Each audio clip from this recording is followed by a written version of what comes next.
my channel, subscribe my channel, subscribe my channel. Hello మన YouTube family, good morning అందరికీ. ఈరోజైతే నేను గుత్తొంకాయ curry చేయబోతున్నాను. గుత్తొంకాయ కర్రీ, మసాలా కర్రీ చాలా బాగుంటుంది. ఒకసారి ఇలా ట్రై చేయండి. దానికి ఏమేమి కావాలి అనేది ఇక్కడ పెట్టాను, చూడండి. గుత్తొంకాయలు, ఇవన్నీ నువ్వులు, తర్వాత వచ్చేసి పల్లీలు, ఇంకా మిగతా ఐటమ్స్ అన్నీ చూపిస్తాను. వేస్తూ చూపిస్తానండి, ఎందుకంటే నేను మొత్తం ఒకేసారి తీసుకొని చూపించలేను, అందుకని ఇలా చూపిస్తున్నాను. మనమైతే వంకాయలు కట్ చేసుకునే ముందే వాటర్లోకి సాల్ట్ వేసి పెట్టుకోవాలండి. ఎందుకంటే వంకాయలు కట్ చేయగానే బ్లాక్ అయిపోతుంటాయి. ఇలా మనం వాటర్లో సాల్ట్ వేసామనుకో బ్లాక్ అవ్వకుండా ఉంటాయి. అందుకని మనం సాల్ట్ వేసుకొని పెట్టుకోవాలి. మనం ఇప్పుడు వంకాయలని సెంటర్లో కట్ చేసుకుందాము. ఇలా కట్ చేద్దామండి. ఇలా కట్ చేసుకొని పురుగులు ఏమైనా ఉన్నాయా నీట్గా చూద్దాము. ఎందుకు లేత వంకాయలేనండి, బాగున్నాయి, ఫ్రెష్గా ఉన్నాయి వంకాయలు.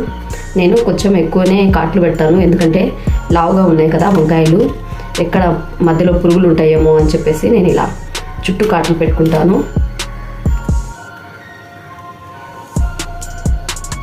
ఇలా చూడండి, ఫ్రెష్గా ఉన్నాయి వంకాయలు.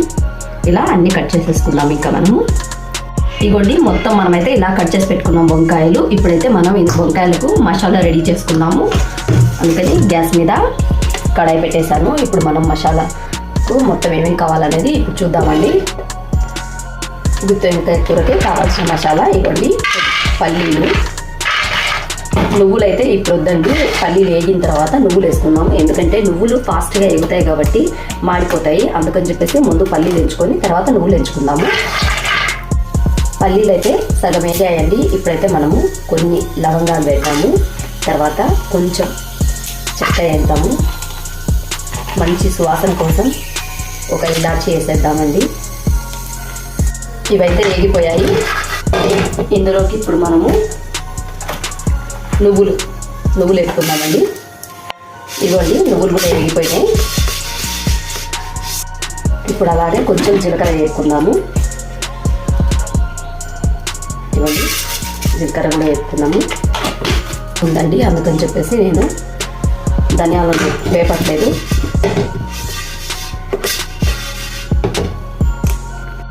ఇప్పుడైతే మనం ఇవన్నీ మిక్సీ పట్టేసుకుందామండి.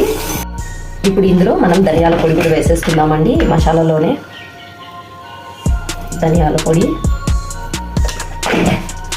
ఆనియన్స్ కట్ చేసుకున్నానండి. ఇగో ఆనియన్స్ కూడా ఇందులో వేసి పట్టేసుకుందాము. సాల్ట్ కూడా వేద్దాము. ఇదండి, సాల్ట్ కూడా వేసా, అంటే తక్కువ వేసానండి. మళ్ళీ మనకి కావాలి అంటే పొడి కూడా 1 స్పూన్ వేస్తున్నా నేను. పట్టేసుకుందాము.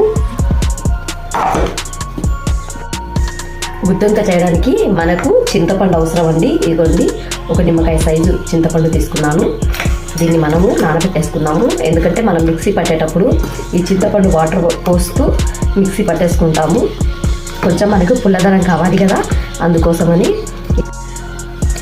ఇదిగోండి, పేస్ట్ అయితే పట్టేశాను. ఇలా చూడండి, పేస్ట్ అయితే పట్టేసేసాను. ఈ చింతపండు నీళ్ళు ఇందులో పోస్తూ, ఈ నీళ్ళు పోస్తూ పట్టానండి పేస్ట్. మనకు మళ్ళీ అవసరం వస్తాయి చింతపండు నీళ్ళు. పక్కన పెట్టేసుకున్నాము. నెక్స్ట్ ప్రాసెస్లోకి వెళ్ళిపోదామండి. ఇప్పుడు మనమైతే ఈ వంకాయలలోకి ఈ పేస్ట్ ఉంటుంది కదా, ఈ పేస్ట్ను ఇలా పెట్టేసేయడమేనండి. ఇలా అన్ని వంకాయలకండి మనం ఇలా ఓపెన్ చేసుకొని ఇలా మనం ఈ పేస్ట్ని మనం పట్టుకున్న పేస్ట్ ఉంటుంది కదా, ఇంకోండి ఆయిల్ వేసేసుకుందాం. ఇప్పుడు తాలింపు గింజలు కొన్ని వేసేసుకుందామండి. తాలింపు గింజలు అయితే వేగిపోయాయండి. కొంచెం ఆనియన్ వేద్దాము. ఒక ఉల్లిపాయ ఇది, కొంచెం కరివేపాకు. ఉల్లిపాయలు అయితే వేగిపోయాయండి. కొంచెం అల్లం వెల్లుల్లి పేస్ట్ వేద్దాము.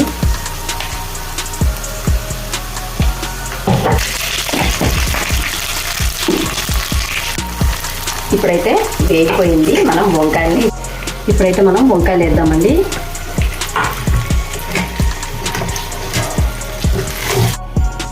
అంతలోపు మనకి ఇక్కడ మిగిలి ఉంటుంది కదా పేస్ట్, ఆ పేస్ట్లోకి చింతపండు నీళ్ళను మనం కలిపి పెట్టేసుకున్నాము. ఇందులోకి అది కొంచెం తక్కువ ఇప్పుడు మనం ఇందులో ఈ పేస్ట్లోకి కలిపేసి వేసేసుకోవచ్చండి.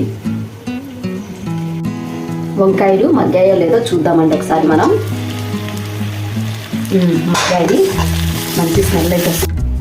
వాటర్ కొంచెం ఎక్కువ పోసుకున్నా పర్లేదండి, ఎందుకనంటే మనం పేస్ట్ వేసాం కాబట్టి త్వరగా వాటర్ ఇంకిపోతాయి. అందుకని చెప్పేసి కొంచెం వాటర్ ఎక్కువ వేసుకున్నా పర్లేదు, మగ్గే కొద్ది చిక్కగా అయిపోతుంది పేస్ట్. ఉడికాయో లేదో ఒకసారి అయితే మనం మూత తీసి చూద్దామండి. బాగా ఉడికాయండి, చూద్దాము.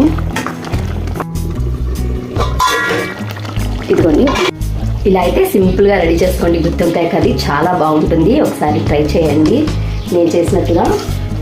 ప్లీజ్ లైక్ చేయండి, కామెంట్ చేయండి, సబ్స్క్రైబ్ చేసుకోండి నా ఛానల్ని. గుత్తి వంకాయ కర్రీ అయితే రెడీ అండి. చపాతీలోకి కానీ, రైస్లోకి కానీ, రొట్టెలోకి కానీ చాలా బాగుంటుంది. ట్రై చేయండి.